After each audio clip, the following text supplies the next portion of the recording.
मैं उनसे कुरान को कोट करके कहता रहा। मैं कुरान पढ़ता हूँ, कोई बुराई नहीं है किसी धर्म को पढ़ने में। मैंने कुरान को कोट करके कहा कि मौलवी साहब ये तो बताओ कि इस कुरान में या किस हदीस में यह लिखा है कि अगर हमने कोई संपत्ति दान नहीं की तो तुम उसको वक्फ बाय यूजर मालिकाना मान लोगे। किसी के पास एक भी मेरे सवाल का जवाब नहीं दिया। इन लोगों ने क्या किया मालूम है? वो जो ओवैसी साहब वहाँ बैठते हैं ना, उन्होंने मेरा नाम रख दिया मौलाना डॉक्टर राधा मोहन अग्रवाल। अध्यक्ष महोदय, आपके पास एक बड़ी जमीन है, खाली पड़ी है, बगल में कुछ मुस्लिम परिवार रहते हैं, उन्हें नमाज पढ़ने के लिए कहीं जाना होता है, वो उस जमीन पर नमाज पढ़ ले। आप हिंदू हैं, आप मना नहीं करते। 5 दिन 7 दिन नमाज पढ़ने के बाद वो लिख के दे देंगे कि हम लोग इस जमीन पर नमाज पढ़ते थे, अब यह वक्फ बाय यूजर हो गई, अब इस जमीन पर किसी का कोई अधिकार नहीं रहेगा। माननीय संसदीय कार्य मंत्री उल्लेख कर रहे थे उस घटना का, तमिलनाडु की घटना का उल्लेख कर रहे थे। क्या हुआ तमिलनाडु में? एक रामचंद्रन नाम का आदमी अध्यक्ष महोदय, वह व्यक्ति अपनी लड़की की शादी के लिए अपनी जमीन बेचना चाहता था। वो जमीन बेचने के लिए जब रजिस्ट्रार के घर गया, ऑफिस में गया, तो पता चला कि वो जमीन उसके नाम पर ही नहीं है, वो जमीन वक्फ को दे दी गई। जब हल्ला मचा, गांव के लोग रजिस्ट्रार ऑफिस में गए तो पता चला कि उन दोनों गांवों की सारी जमीन वक्फ को दे दी गई।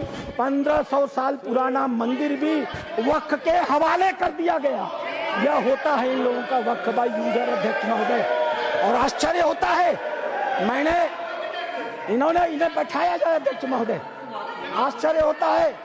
मैं भी जेपीसी का मेंबर हूँ, ये भी जेपीसी के मेंबर हैं, ये गवाह है इस बात के। मैं लगातार जेपीसी में जितने भी विटनेस आते रहे, इनके बड़े बड़े धार्मिक मतावलंबी, मैं उनसे कुरान को कोट करके कहता रहा। मैं कुरान पढ़ता हूँ, कोई बुराई नहीं है किसी धर्म को पढ़ने में। मैंने कुरान को कोट करके कहा कि मौलवी साहब ये तो बताओ कि इस कुरान में या किस हदीस में यह लिखा है कि अगर हमने कोई संपत्ति दान नहीं की तो तुम उसको वक्फ बाय यूजर मालिकाना मान लोगे। किसी के पास एक भी मेरे सवाल का जवाब नहीं दिया। इन लोगों ने क्या किया मालूम है? वो जो ओवैसी साहब वहाँ बैठते हैं ना, उन्होंने मेरा नाम रख दिया मौलाना डॉक्टर राधा मोहन अग्रवाल। अब इससे बड़ी मेरी जीत क्या हो सकती है? मैंने इनसे पूछा, इस बात पर बहस होती है कि डीड लिखित गया या नहीं। मैंने इनसे कहा, जब हजरत मोहम्मद साहब ने अपने आयतों में लिखा है, 3 आयतें हैं, 4, आप चाहिएगा तो मैं पेश करूंगा। 4 आयतें हैं जहां हजरत मोहम्मद साहब कहते हैं, एक भी पैसा अगर किसी को दो तो उसको लिखो, उसका उदाहरण दो, उसका विटनेस बनाओ, ताकि ताकीद रहे कि कल तुम्हारे देने को कोई चुनौती न दे पाए। एक भी पैसा दो तो लिखित दो। और तुम कहते हो कि तुम्हारे पास ये सारी संपत्तियां हैं जिसका कोई लिखित रिकॉर्ड नहीं है, फिर भी वक्फ है। मेरे एक भी सवाल का जवाब, मैं उस कमेटी की बातों को बोलता नहीं, लेकिन चूंकि इन्होंने कमेटी का उल्लेख कर दिया इसलिए मैं इन्हें एक्सपोज कर रहा हूं। मेरे एक भी प्रश्न का जवाब ये लोग नहीं दे पाए, खाली मुझे कहते थे कुरान पढ़ते हैं मौलाना है, कुरान पढ़ते हैं मौलाना है। अरे कुरान मैं पढ़ता हूं, तुम तो मुसलमान हो, बचपन से पढ़ते हो ना। मैं पढ़ूं और बताऊं कुरान में क्या लिखा है? मार हो जाएगी, मार। ये हिंदू की भलमनसाहत है जो कुरान पढ़ के तुम्हें बताता नहीं है। अध्यक्ष महोदय दूसरी चीज, सरकार इनकी थी, इन्होंने वक्फ को अभय दान दे दिया। और क्या नारा दिया? जो जमीन सरकारी है वो जमीन हमारी है। सरकारी संपत्तियों पर कब्जा करने का ऐतिहासिक इन्होंने कर्म काहे किया है। उत्तर प्रदेश की 74% वक्फ की संपत्तियां सरकारी जमीन पर कब्जा करके बनी है। तेलंगाना में 50% की संपत्तियां सरकारी जमीन पर कब्जा करके बनी है। पूरा अभयदान इनको मिला था अध्यक्ष महोदय, और उसका फल क्या हुआ? 2006 में सच्चर कमेटी की रिपोर्ट आई। सच्चर कमेटी ने कहा 4,50,000 संपत्ति है, और 6 लाख एकड़ जमीन है। आज 2024 में 8,72,000 संपत्ति है और 37,94,000 एकड़ जमीन है।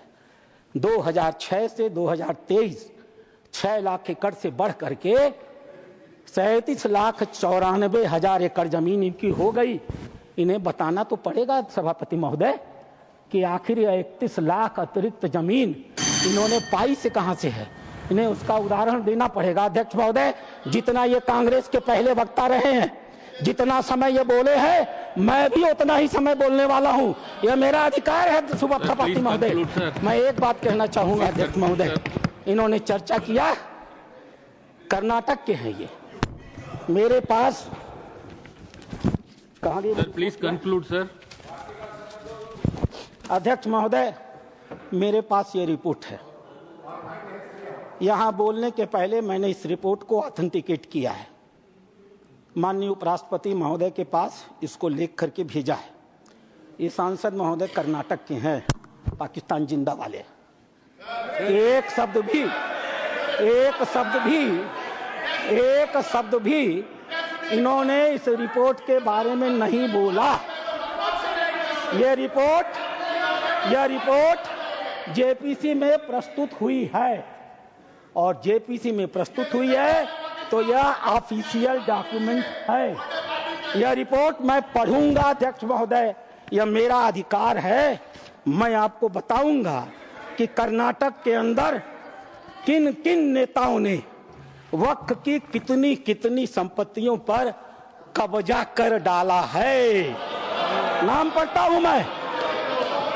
Qamrul Islam foreign minister, Suryavanshi ex MP,